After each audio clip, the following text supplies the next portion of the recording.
नबी अलैहिस्सलाम की तमाम चीज़ें रिकॉर्ड कर दी गई हैं। मकाम रसूल, अल्लाह, आज का ज़माना साइंसी ज़माना है, कोई शक नहीं। साइंसी तहक़ीक़ात आसमानों तक पहुँची हैं, कोई शक नहीं। साइंस के जितने शोबे हैं, चाहे वो मेडिकल साइंस हो, चाहे वो एस्ट्रोनॉमी हो, चाहे वो बॉटनी हो, चाहे वो ज़ूलॉजी, जो भी शोबे साइंस के हैं, मोहम्मद रसूलुल्लाह दुनिया में इंसानों को साइंस सिखाने के लिए नहीं आए थे, इसमें कोई शक नहीं। लेकिन आपने जो कुछ कहा है, अगर वो साइंस को टच करती है तो साइंस की तहक़ीक़ात आखिर में वही कहती हैं जो जनाब रसूलुल्लाह सल्लल्लाहु अलैहि वसल्लम 14 साल पहले बयान था। अब इसकी डिटेल का वक्त तो नहीं, लेकिन मैं शॉर्ट में बताता हूँ। जो लोग ये कॉलेजों स्कूलों में पढ़ते हैं वो जानते होंगे, उन्हें पढ़ा होगा, नहीं तो आगे पढ़ोगे आप, कि इंसान बनता है, पैदा होता है कैसे, कि मर्द के जिस्म से एक लिक्विड निकलता है और औरत के जिस्म से भी एक लिक्विड निकलता है। मर्द के जिस्म से निकलने वाले लिक्विड को स्पर्म कहेंगे और औरत के जिस्म से निकलने वाले लिक्विड को एग कहेंगे, और ये दोनों एक ख़ास प्राइवेट अमल के ज़रिए से दोनों जमा हो जाते हैं औरत के रहम में।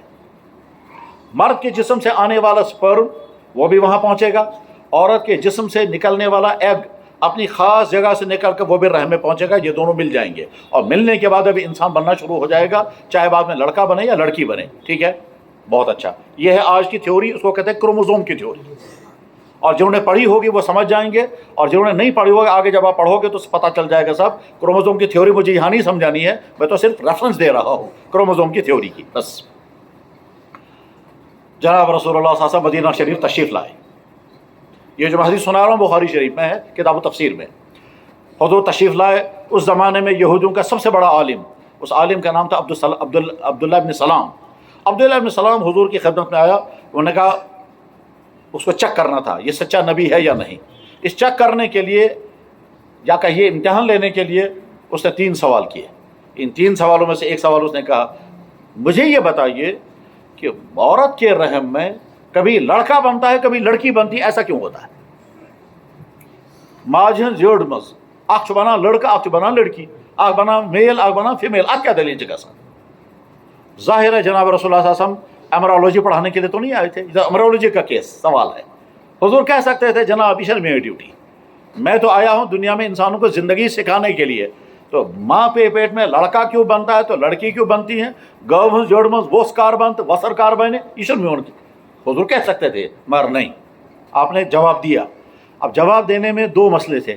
अगर आप जवाब गलत देते, नौज़ुबिल्लाह मिन ज़ालिका, तो आज के सारे साइंसदान कहते हैं तुम्हारे नबी ने जवाब गलत दिया, हमारी साइंस कुछ और कहती है, तुम्हारे नबी ने जवाब गलत दिया।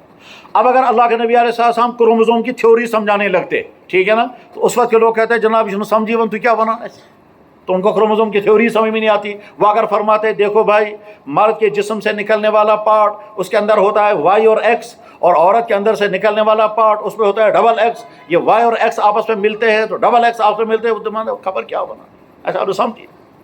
क्योंकि उन्होंने वो थ्योरियाँ नहीं पढ़ी तो उनको समझ में नहीं आ सकती थी। अब अल्लाह के नबी अलैहिस्सलाम के सामने ये ऑप्शन भी नहीं है कि इनकार कर दे, कर सकते थे। आपने ये ऑप्शन भी नहीं लिया कि मैं जवाब देंगे और नौज़ुबिल्लाह मिन ज़ालिक गलत जवाब हो जाए, और आपके सामने ये ऑप्शन भी नहीं कि आप पूरी थ्योरी समझाएं।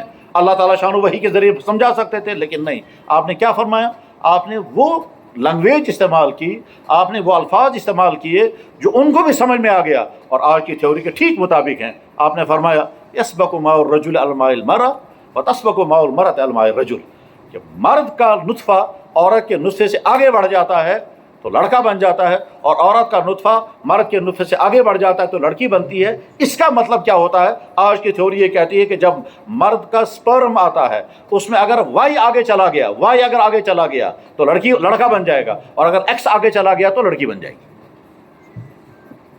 आम लोगों को शायद समझ में नहीं आएगा, लेकिन जो पढ़े लिखे उनको समझ में आ जाएगा। मैं ये समझा रहा हूँ कि जनाब रसूलुल्लाह सल्लल्लाहु अलैहि वसल्लम का मकाम मुबारक ये है कि 1400 साल पहले इल्म का ज़माना नहीं था, इंफॉर्मेशन का ज़माना नहीं था, साइंस का ज़माना नहीं था।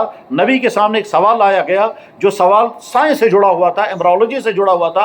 आपने वो जवाब दिया जो आज की साइंस ठीक वही कहती है। क्या कहती है कि साहब, مرد کے نطفے میں وائی اگر آگے چلا گیا اور آگے عورت کا ایکس ہوگا تو یہ جڑ جائے گا اور لڑکا بن جائے گا، اور مرد کے نطفے سے اگر ایکس آگے چلا گیا اور آگے عورت کا ایکس ہوگا تو ایکس ایکس کے ساتھ جب مل جائے گا لڑکی بن جائے گی۔ عورت کے نطفے میں دو پارٹ ہوتے ہیں، دونوں کا نام ایکس، اور مرد کے نطفے کے دو پارٹ ہوتے ہیں، ایک کا نام وائی، ایک کا نام ایکس۔ یہ وائی اور ایکس اس لیے رکھا گیا کہ اس کو جب دیکھتے ہیں تو وہ ایکس جیسا لگتا ہے، اور دوسرے پارٹ کو دیکھتے ہیں وہ وائی جیسا ہوتا ہے۔ وہ تو جنہوں نے سائنس پڑھی ہوگی پڑھے گا سمجھ میں آ جائے گا ان کو۔ تو جناب رسول اللہ صلی اللہ علیہ وسلم نے 1400 سال پہلے اس زمانے میں جب علم نہیں تھا وہ بات ارشاد فرمائی جو آج کا علم ٹھیک وہی کہتا ہے۔ اس کی سینکڑوں نہیں ہزاروں مثالیں ہیں، لیکن مجھے اب وہ سارا بیان نہیں کرنا ہے۔ خلاصہ یہ چپٹر ختم ہو رہا ہے۔ مقام رسول صلی اللہ علیہ وسلم انتہائی اونچا مقام، بلکہ اس کائنات میں سب سے اونچا مقام محمد رسول اللہ، یعنی اس دنیا میں انسانوں کو جو کچھ بھی مل سکتا ہے وہ سارا اللہ کے نبی کو اللہ نے عطا کر دیا۔